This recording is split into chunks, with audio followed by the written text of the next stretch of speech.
What's going on, guys? Billy here, and with the upgraded camera inside of DJI's Mavic 3, one of my favorite things to do with this drone has been fly at nighttime. Now, with the larger 4/3 sensor, it's able to capture better video in low light, and when mixed with the great color science of this camera, it produces video, especially at nighttime, that I really have never been able to capture with any of my other foldable drones. Now, I want to set a quick basis. This video that you're watching here was not captured with the Mavic 3, but instead was captured on a drone that has a 1-inch sensor. To put it bluntly, the video looks not too good. It's super noisy, the colors are off, and even when I tried to add a maximum level of noise reduction through Final Cut Pro, it just still doesn't look right. It's really blotchy. For context, that clip was captured a few years back using my Zenmuse X4S camera. This is basically the same camera that was mounted underneath of the Phantom 4 Pro, so it's got like a 20 megapixel 1-inch sensor capable of shooting 4K video up to 60 frames per second, so it's by no means a bad camera, and this mounted on the bottom of the Inspire 2, DJI's highest level premium cinema drone,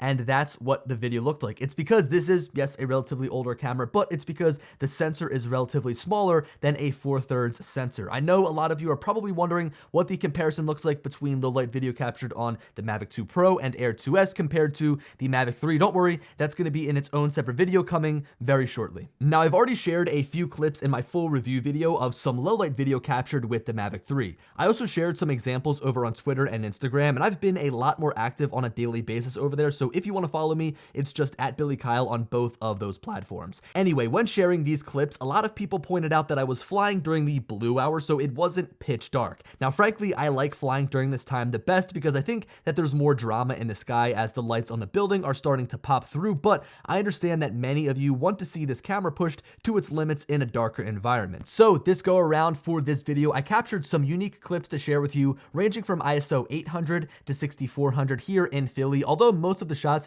were at 6400 because of the little light that I had to play with. As a comparison, that video I shared just before, taken during the blue hour, usually maxed out at 3200 ISO. Taking it all the way to the upper limit of the camera's ISO definitely introduces some noise, specifically in certain sections of the buildings and especially in the sky, which in this case is pitch black. Right out of the camera though, it definitely destroys what was captured on that older Zenmuse X4S with the smaller sensor. That was the first clip that I shared here in this video. The blacks are deeper, the colors are more vibrant, and the noise is really easy to tame. Using Final Cut Pro's noise reduction software, I set the amount to maximum and added a low level of sharpness, as Final Cut Pro calls it, to preserve some of the clarity. The clips clean up really nice all around, leaving you with some really stunning nighttime shots. To think that those shots came from a smaller foldable drone is mind-blowing, but I do have one gripe. I felt like even though I was flying in a city with a ton of light pollution, the clips were still a little bit dark. Even though my ISO was cranked to 6400, my shutter was at 1/60th,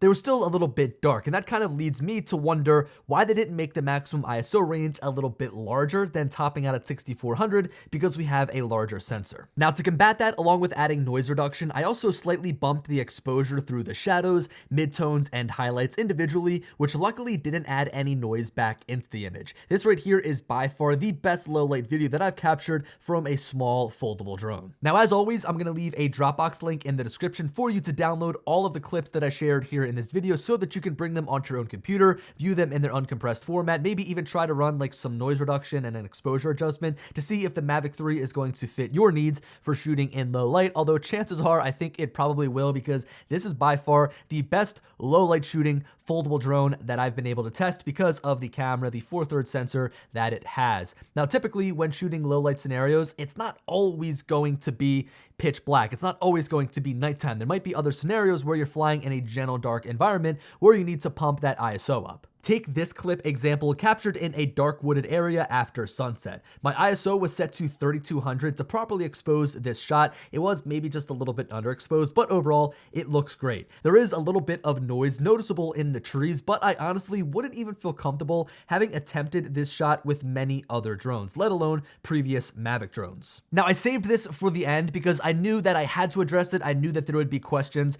regarding the secondary tele camera shooting in low light. and it flat out just isn't all that great. For one, the sensor size is smaller at 1/2 inch, and the aperture is 4.4 compared to the main camera's 2.8 aperture. This means that not as much light is reaching the sensor that's already fairly small. So with these two disadvantages, I'd recommend just using the main camera and not using the telecamera or the secondary camera when shooting at nighttime or in low light scenarios. Also, almost forgot that that secondary camera only uses automatic exposure settings, which means that it's going to bring the shutter speed underneath 1/60th. It's going to be lower than double your frame rate, which is something you really just don't want to mess with. Now, for this entire video, we've been focusing on shooting low light video with the Mavic 3, and we haven't touched on photographs. And that's because when shooting low light photos, whether it's sunset, whether it's nighttime, whether it's at any time of the day, is an entirely different animal than shooting video, because you're able to compensate for your exposure and properly expose your image by adjusting your shutter speed. You can slow your shutter speed down, it doesn't matter, it's going to be stabilized in the air, and you're going to get a nice crisp looking photo no matter the time of day, but things are a little bit different when shooting video. With that said, I know that a lot of people will be asking to see some low light nighttime photos taken with the Mavic 3, which I will happily share, but I don't want to spend too much time on this because I've really been taking good nighttime photos with my drones since like the original Mavic Pro. The video side of things is really what has been upgraded here in the Mavic 3 because of the bigger sensor. Now, these photos are completely unedited, they're right out of the camera, but if you want to edit them, I'm going to leave them in that download link in the description for you to check them out on your own. So what do you guys think about the low light video on the Mavic 3? In my opinion, again, it's some of the best nighttime video that I've ever shot on any drone, especially for being a foldable drone. The bigger sensor definitely helps, and I would say that running that noise reduction is almost a must if you intend on sharing the video. I'm just showing you the raw video in this video because I want you to understand what it's going to look like right out of the camera, but for any video I'd post anywhere shot at nighttime, I'd run a little bit of noise reduction depending on how much noise is in the frame. So guys, hope you enjoyed the video. Let me know your thoughts on the low light capabilities of the Mavic 3 in the comment section below, and as always, I'll talk to you later. Peace.